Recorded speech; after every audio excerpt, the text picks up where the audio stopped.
Olá, eu sou Eudes Bueno e hoje estou aqui para trazer para vocês um empresário brilhante.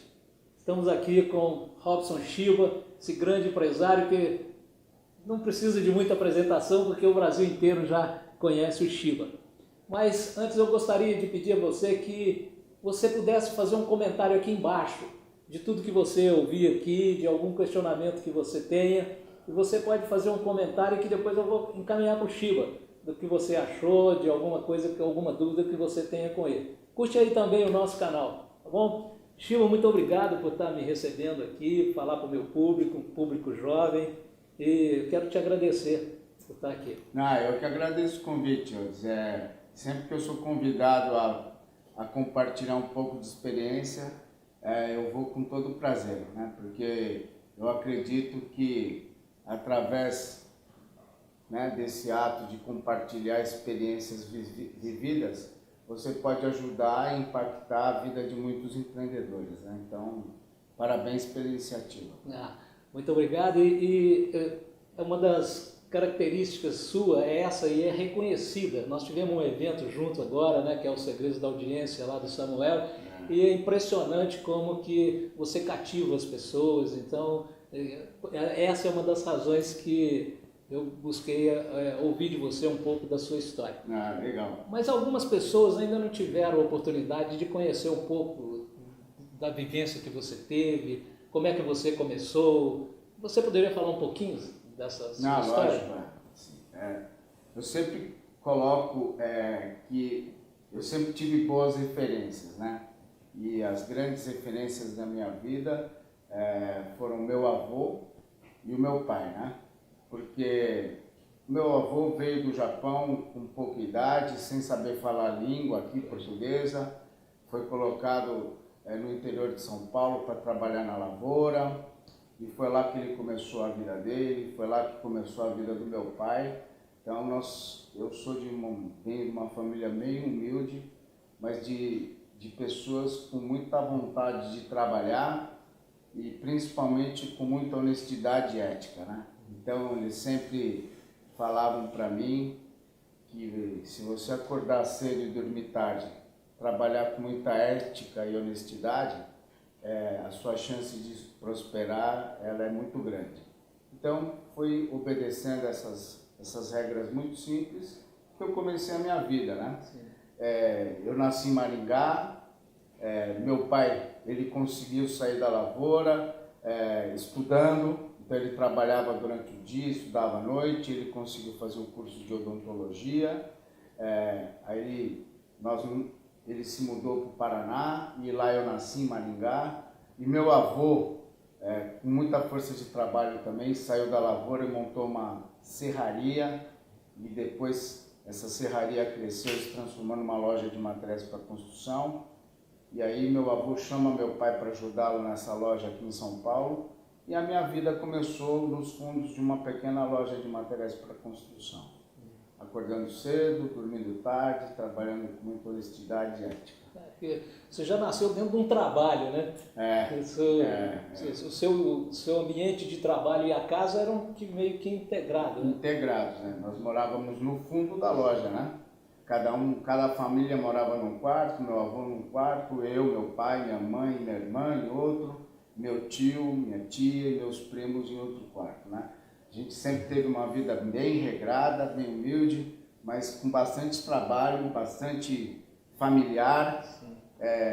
E mais uma vez, acordando cedo, dormindo tarde, trabalhando com honestidade e ética. É muito importante isso que você está falando e repetindo, que é muito importante que vocês entendam isso, que é trabalhar, acordar cedo, trabalhar muito, mas principalmente com ética, né? Com honestidade, para ter um negócio duradouro, né? Sem dúvida, para que você tenha chance de perpetuar o seu negócio, de passar para o seu filho, para o seu neto, para o seu bisneto, o grande legado sempre será a imagem que você passou, a referência de um homem trabalhador, honesto e ético, e que quis compartilhar a prosperidade com todo o ecossistema, né? Sim. Você não quis prosperar sozinho, só a sua família, você quis fazer com que todos os seus colaboradores, a sua vizinhança, o seu bairro, sua cidade, seu estado e o seu país prosperasse, né? Provavelmente vocês devem estar vendo, assim, estarrecidos, tristes, a velha oligarquia sucumbindo, né? Sim. Aquele velho jeito de prosperar, levando vantagens políticas, qualquer tipo de vantagem em cima do semelhante, isso não prospera, isso não perpetua, isso sucumbe, isso aí em algum momento cai, acaba, né? Exatamente. Você falou uma coisa interessante aí, que é você trabalhou no ambiente de construção civil, seu pai era dentista e você acabou indo para essa área, né? É muito normal dentro da família de japoneses, o filho mais velho suceder o pai, né? Sim. Então eu estava meio que preparado para fazer isso também, né?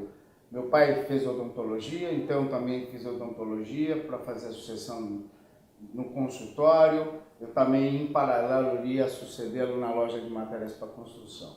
E aí eu rompi mais ou menos com essa tradição, querendo seguir o meu caminho, né? Muito mais com o objetivo de provar para mim mesmo que eu também era capaz de ter as minhas coisas, né? De não ganhar tudo de mão beijada dos pais, dos avós, né?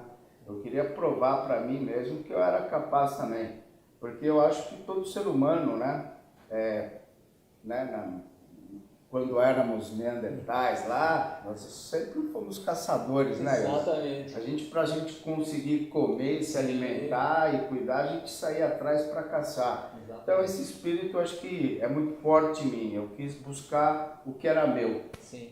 Esse instinto empreendedor, né? Isso já fervilhava dentro de você. E aí você foi mexer com odontologia? Muito também para seguir, né? Seguir essa carreira que eu fui meio que orientado a isso. Mas aí eu fui quebrou para os Estados Unidos. Eu consegui convencê-lo, né, de financiar uma viagem para mim. Fui para os Estados Unidos para ficar 2 meses. Acabei ficando 1 ano porque eu fui assaltado logo no começo da minha viagem. E aí o orgulho ferido, não quis pedir mais recursos para o meu pai. Quis me virar, arrumei um emprego e descobri que com esse emprego eu poderia ficar até mais do que 2 meses, poderia ficar anos até. E foi lá que eu tive o contato com a caixinha de comida chinesa, né? Pois é, aí, olha só que coisa, né? Você vai, o seu pai financiou a sua viagem, de certa forma, você, com essa questão de não querer, com essa dependência do pai, volta com uma caixinha na cabeça, né? Que ela ainda estava formatada, que é o que muita gente tem, muitos empresários estão com uma caixinha na cabeça ali, né? E que não sabem o que fazem com essa caixinha. E aí houve essa transformação, né, Chico? Essa caixinha virou hoje o que nós sabemos aí, inúmeras franquias, dar emprego para uma quantidade enorme de pessoas, mas tudo alicerçado naqueles princípios do seu pai. Sim. Mas quando você começou esse negócio, você buscou financiamento de terceiros? Como é que você arrumou o primeiro dinheiro, vamos dizer, para começar esse negócio? Quando eu voltei com a ideia, eu voltei em 89, né? Em 1989, né? Muito assim, com muito entusiasmo para poder montar logo essa ideia, mas aí aconteceram algumas coisas, né? Com o país e comigo mesmo, né? Infelizmente eu perco a minha mãe e veio o nosso presidente, né? O primeiro presidente eleito após a época de ditadura, né? As primeiras diretas. E aí nós elegemos o nosso presidente, o Fernando Collor de Mello, que aí o que ele fez, ele confisca o dinheiro de todo mundo, né? Todos os recursos de todos os brasileiros, e aí também isso fez com que a gente tivesse que postergar um pouco os sonhos. Mas aí nesse período também foi um período muito bom, porque eu pude fazer pesquisa, conhecer um pouco mais do mercado de alimentação, porque era dentista, meu pai dentista, e eu começo a clinicar. Sim. Não tive oportunidade de fazer a sucessão, que esperávamos, né? Porque ninguém queria ser atendido por mim, recém-formado, né? Então eu tive que montar meus consultórios. Eu fui e montei um consultório na periferia, e depois eu cheguei a ter 3 consultórios dentários.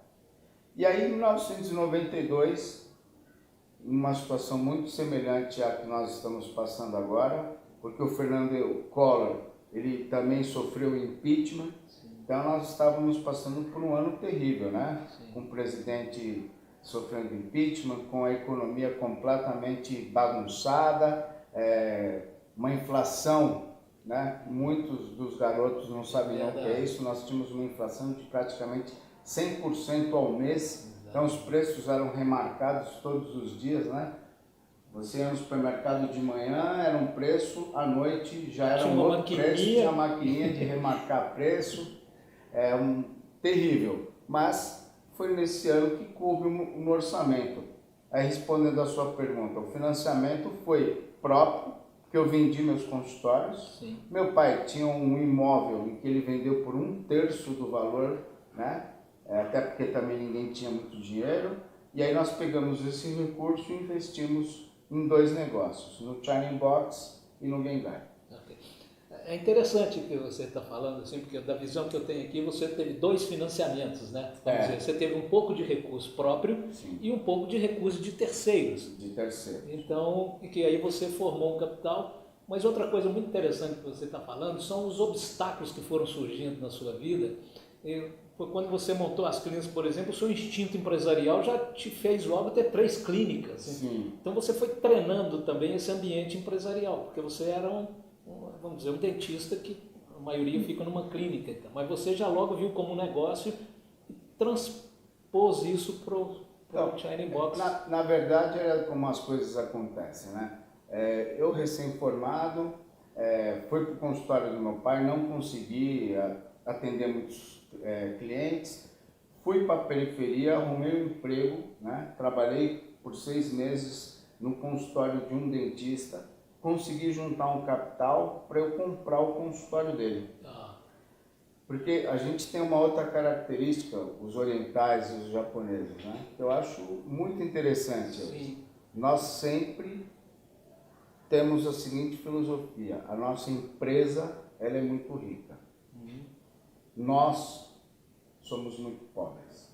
Então nós temos uma vida regrada, humilde, não gostamos de comprar, né? Investir logo comprar um carro importado, comprar uma cobertura e fazer estardalhaços, né? Que eu acho muito comum na vida de muitos empreendedores assim. Assim que eles começam a ganhar um dinheirinho, eles já vão lá e compram, né, coisas e não reinvestem no seu negócio. Verdade. Então, o meu avô, ele sempre ensinou a gente, meu pai também, a gente sempre reinvestir no nosso negócio. Então, desde o primeiro consultório, eu juntava dinheiro para montar outro.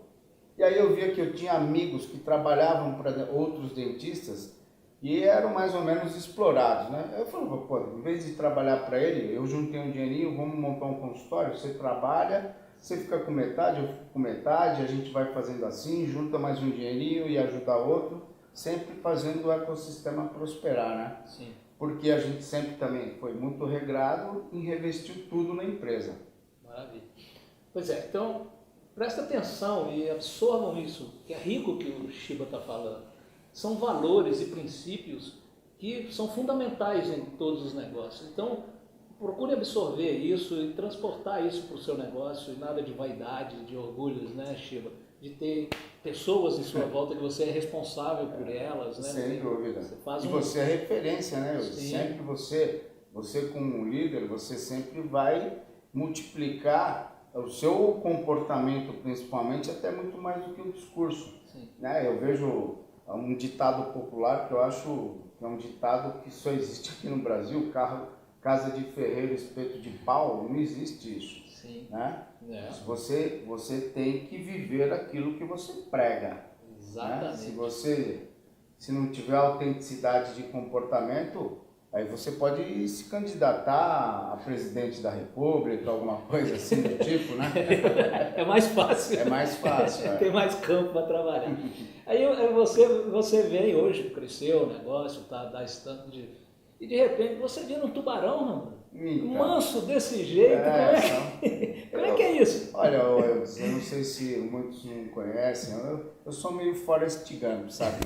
Eu deixo o vento me levar, né? São coisas que vão acontecendo na minha vida que são coisas inusitadas. Sim. E eu gosto muito, eu sou muito curioso, né? Então, quando eu fui convidado a participar do programa do Shark Tank, eu achei tão inusitado, tão diferente, que eu prontamente aceitei. Que bom. Para experimentar essa nova vida, para poder, inclusive, compartilhar com pessoas de como que funcionam os bastidores de um programa de televisão. Sim. São coisas assim do tipo. E outro, é um programa que estimula também. Sim. E que promove o empreendedorismo, né? Sim, então, verdade. Coisas que estão ligadas a compartilhar experiências, poder ajudar um novo empreendedor, eu sempre participo com bastante alegria. Pois é, estou vendo que você, nesse trabalho, eu tenho assistido alguns dos programas, né? Aliás, sou um seguidor do programa, gosto muito porque são jovens, são pessoas que estão começando o negócio. Sim. E muitos deles não têm essa visão de empresa ainda, às vezes chegam com uma oferta assim meio desregulada, vamos dizer assim, meio fora de propósito, mas algumas dessas vocês participam, vão ajudar aquelas pessoas. Sim. O que a gente poderia falar para essas pessoas que estão buscando investimento? O que você poderia recomendar para essas pessoas? Olha, eu acho que todo empreendedor, quando ele está começando, obviamente todos eles tentam buscar recursos, que nem muitos não têm de onde buscar, não tem coisas, e a taxa aqui, né? A taxa de juros aqui, os empréstimos bancários aqui, eles estão extremamente abusivos. Sim. Então, sempre dinheiro é uma preocupação. Mas eu coloco para eles que eles precisam buscar algo muito mais importante do que o dinheiro, que é o conhecimento. Né? Então, eu acredito que essas empresas, quando elas estão começando, elas precisam buscar pessoas que irão agregar, principalmente em conhecimento, em networking, em contato, que é o chamado do Smart Money. O conhecimento vale 10 vezes mais do que o próprio capital. Sim. Porque o capital, ele pode fazer um crowdfunding, ele pode buscar com amigos, ele pode buscar com parentes. Se ele não tiver o recurso, então ele não pode estar muito preparado para começar. Agora, conhecimento, isso muitas vezes não tem nem como precificar, né? Verdade. Eu fiz alguns investimentos que com 3 telefonemas nós conseguimos fechar grandes negócios e o aporte nem era tão necessário. Simplesmente com o canal aberto, exatamente. A pessoa entrou e fez dinheiro. Fez o dinheiro, sim. Muitas vezes nem precisava ter dado o equity da empresa, né? Porque dinheiro custa muito caro, porque esse dinheiro no começo ele é trocado por equity. Sim. Né? Sim. E o equity, dependendo do tamanho que a empresa vai ficar, né, 1% hoje do Google, quanto não vale esse dinheiro? Exatamente. Não é? Então ele tem que pensar muito mais no smart money do que no próprio capital, no próprio dinheiro em si. Tipo, porque o investidor, mesmo quando ele vai buscar um investidor, o investidor tem essa visão da alavancagem, da possibilidade de crescimento do negócio dele. Sem dúvida. Eu olho o negócio, mas muito mais do que o negócio, a pessoa que está tocando, né? Sim. A pessoa que está tocando, ela é fundamental. Ela que fará do negócio médium um negócio bom. E também a pessoa que está tocando pode pegar um negócio muito bom e transformá-lo num péssimo negócio. Então, a pessoa é onde o investidor vai investir. A empresa é a pessoa, na realidade. É a pessoa. O Shinebox é o Shiba, né? Com todo o envolvimento, mas sem dúvida. A essência os princípios e os valores sempre estarão no fundador, estarão no líder. Né? É você que não deixa sair do trilho. Né? Embora o operacional não está com você, mas você não deixa sair do trilho. Princípios e valores, sempre assim. Exatamente. bato muito nessa tecla também, eu acho que é por aí que até mesmo para fazer o network, são essas coisas que abrem portas, né? Sempre. Então é muito importante. E aquele que já está num estágio também, Chico, que já, por exemplo, quando você começou ali, você tinha 3, 4 lojas e queria crescer, mas você como tem essa visão maior, também provavelmente não tinha hoje essa figura, nessa época, mas essa figura do investidor, de investidor em startups e tudo, não tinha esse recurso. Mas hoje tem. A pessoa que já está um pouco, não tão no início, que também você pode ajudar essa pessoa? Tá, e depende do negócio em que a pessoa quer investir ou como ela quer crescer, né? Ele já validou o negócio, vamos dizer assim. Se ele já validou o negócio, é um negócio multiplicável, é um negócio que ele entende que ele consegue implantar em todo o território nacional. Se ele não tiver capital para crescer através de lojas próprias, ele pode buscar franquia. Sim. Né? E aí existe a Associação Brasileira de Franquia, que oferece cursos para que o franqueado e o franqueador possam entender como funciona esse mercado, né? Sim. Que existem regras, existe hoje uma lei federal, que é uma lei que se chama a Circular de Oferta de Franquia, que é um documento onde lá rege todos os direitos e obrigações e deveres de ambas as partes, do franqueado e do franqueador. Então, a Associação Brasileira de Franquias é um lugar onde essa pessoa pode ir lá buscar conhecimento para entender se o negócio dele é franqueável ou não, se vale a pena ou não vale a pena. Franquia é uma maneira da pessoa crescer rapidamente sem dispor de capital, porque é o franqueado que vai e faz investimento. Agora eu coloco a seguinte coisa para essa pessoa que está pensando em franquear o seu negócio. O franqueado, que é a pessoa que vai buscar, né, um negócio para ele investir, é uma pessoa que tem sonhos também, né, Elcio? Sim, sem dúvida. Então ela tem aquele recurso que provavelmente ela juntou, guardou através de muito trabalho. Com certeza.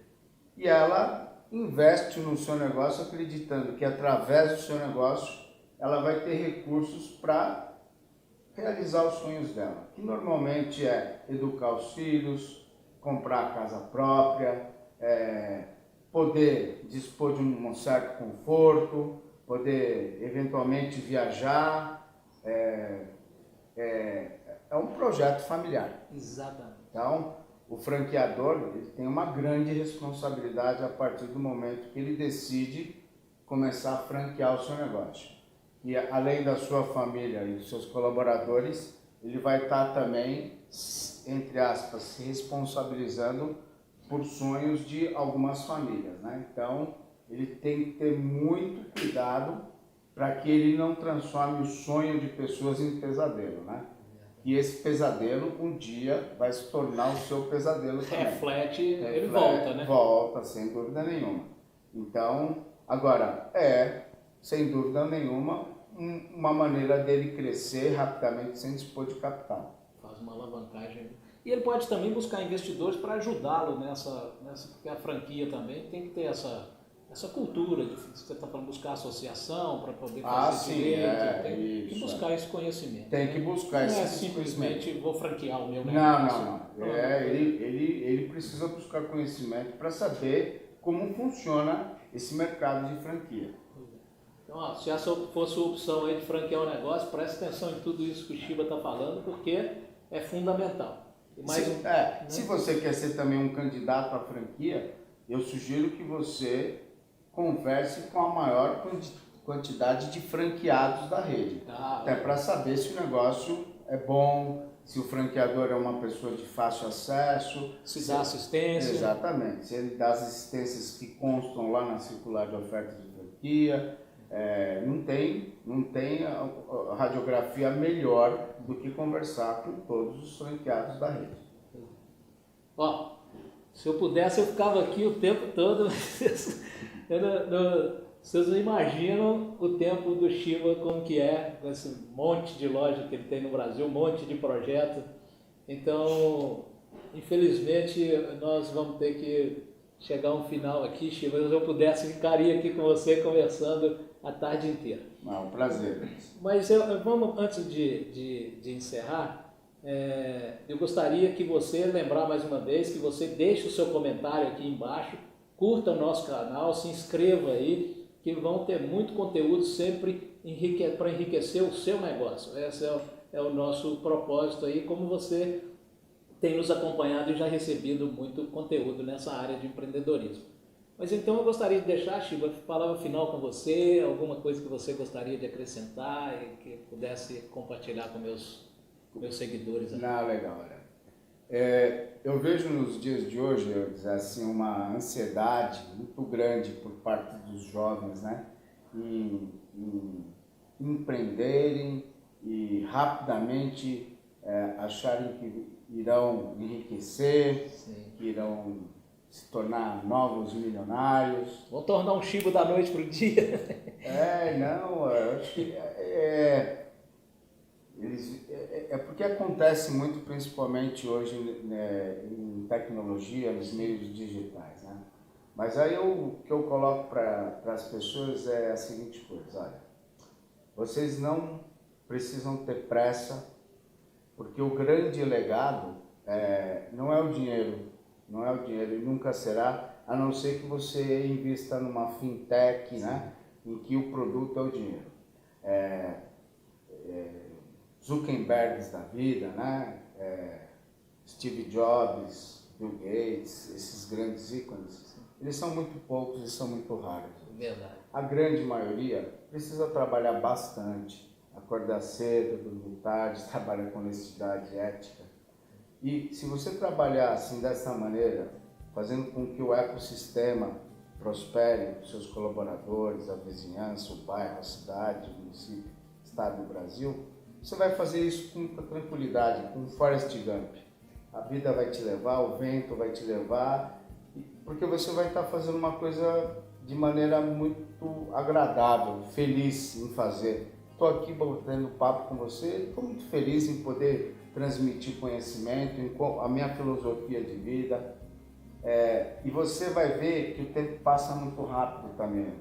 Eu me lembro exatamente do dia que eu me formei, que eu passei na faculdade, que eu fiquei careca dos trotes e tal. Isso já vamos passar 30 anos, eu completo 50 anos agora. É uma boa rodada. Eu já rodei bastante e parece que foi ontem. É verdade. Então, não tenham pressa, porque a vida por si só passa muito rápido. Se você tiver mais pressa, ela vai passar mais rápido e você vai aproveitar menos. Então, tenham paciência, curtam bastante a vida, acordando cedo, dormindo tarde, com honestidade e ética. Fazendo isso, garanto que você vai viver uma vida próspera e, o mais importante de todos, muito feliz. Isso. Que é o que todo mundo busca, né? Isso, a felicidade. Então tá, Chico. Muito obrigado. Obrigado. Valeu mesmo aí. Muito obrigado. Então, até. Valeu. Valeu.